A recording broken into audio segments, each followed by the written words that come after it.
Update tayo sa mga kalapati nga natin. So nagkarga nga tayo kagabi. Nagpa-uwi na tayo. Pakil, Laguna, 116 kilometers. So nakakalima pa lang naman. 8 lang kinarga natin at iniwanan natin to. Itong isa, si Big Bird, iniwanan natin yung malaking ibon natin. Ayan. Saka yung isa dito. Ito, yan.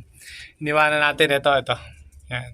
Ito isa, sinampa natin yan. So durog nga yung mga kalapati natin na sinampa. Aso, anong oras na ba? Check lang natin So 9:45. 5 pa lang napapauwi natin sa 8. Ito yung isa. Ayan yung choco.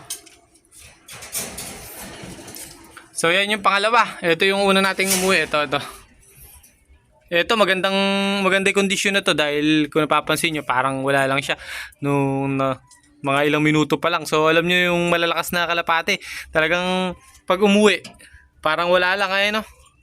So pagod na pagod siya nung dumating kaso mga ilang minuto naibalik niya na kagad, na-recover niya pati katawan niya. So bilog na ulit yung katawan niyan. So doon ko na-obserbahan na itong ibon na to malakas. So mabilis siyang magpa-recover ng katawan, hindi na uubos yung katawan niya masyado. So napakatagal ng liparan na ginawa nga nila. 6:25 pinawalan. Ito, ganun din to, maganda rin, mabilis din mag-recover ng katawan. So ito yung dalawang huli natin sa 5. Ito. Pagod na pagod nga itong barako. So hindi siya makalakad, di rin makabarako sa pagod. Tapos ito namang hen, noon dumating, putik-putik, hanggang dibdib, hanggang mukha. Kaya ginawa ko, napansin nyo basa. Nilinis ko agad kasi di natin alam kung saang lupalop nag-dive yan. Baka sobrang duming tubig. Kahit papano ayan. So kaya nung pagdating niya, napansin ko yung katawan. Hindi rin siya uminom dito ng gaano. Napansin ko yung katawan. Medyo okay. Parang alam mo yung nagpahinga talaga. Pahirapan yung pag-uwi. Ito, mukhang nilipad lang talaga. Simula 6:25 hanggang bago mag-alas 6:45 ay 9:45. Lumilipad siya, mukhang hindi dumapo kahit saan. Yung barako nga na to. So, isang malakas din na ibon yun pagka ganun. Kasi talagang hindi siya uminom sa kung saan siyang makakitang tubig sa bukid Yun lang, ubos yung katawan. So puro inom yung ginawa no pag-uwi. Ang gagawin ngayon natin dyan, papakainin natin ng sap. So ito, nakakain na. Saka yung mga yun, napakain ko na kasi mga unang dumating para mas mabilis tayo makapagpa-recover ng kalapate. Kung sino yung unang dumating, pinakakain na kagad natin. Ito, nilagyan ko ng tubig para kung sakaling mabitin pa sa nainom dito. So kung nakikita nyo yung pang-recover natin, madilaw-dilaw na may mga dahon-dahon sa ibabaw na may honeybee. So yun lang ang pang-recover natin sa kalapate. So update ko na lang kayo kung makakauwi pa yung 3 pero sana makauwi. Dahil sayang naman naka-MacArthur yung isa, yung black checkered, yung nakakasama nito. Yan. So talagang nahirapan lang sa naging lipad nga. Time check 12:47 na yan, kompleto na ibon natin. So naka-recover na rin yung iba. Yan, tulad nito. Papasukin natin. So tulad yan, yung kaninang lupay pa yan, ngayon okay na, naka-recover na. So napagre-recover na natin. Ayan. Ito yung kauwi lang ngayon, 12:47 ayan yung kauli-ulihan. So kala ko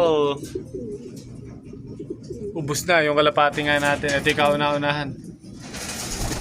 Kasi kanina cut off na, so 8:11 cut off natin sa Pakil 116 kilometers So 8:10 na wala pang umuwi. Sakto, pagtingin ko sa taas may umuwi. Ito isa 8:10 pag uwi.